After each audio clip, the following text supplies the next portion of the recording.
La réforme ferroviaire devant l'Assemblée nationale. Au 8e jour de la grève à la SNCF, les députés examinent le projet de loi. Le texte prévoit de réunir la SNCF et Réseau Ferré de France pour préparer l'arrivée de la concurrence. Le trafic des trains et TER reste perturbé mercredi, avec cependant une amélioration notable. Au mondial, la Seleção tombe sur un os. Les Brésiliens ont été tenus en échec par une sélection mexicaine coriace, match nul 0-0 et un gardien mexicain en état de grâce. Mercredi soir, l'Espagne va tenter de sauver son mondial face au Chili, 5 jours après sa cuisante défaite face aux Pays-Bas.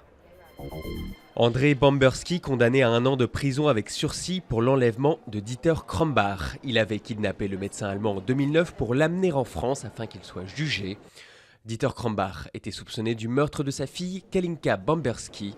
Il a été condamné en 2012 à 15 ans de réclusion. Au Kenya, la peur se mêle au chagrin du deuil. Après 2 raids des Shebabs en début de semaine, les villages côtiers redoutent de nouveaux massacres.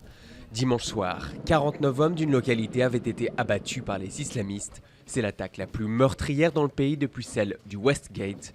Les Shebabs se vengent de la présence militaire du Kenya en Somalie.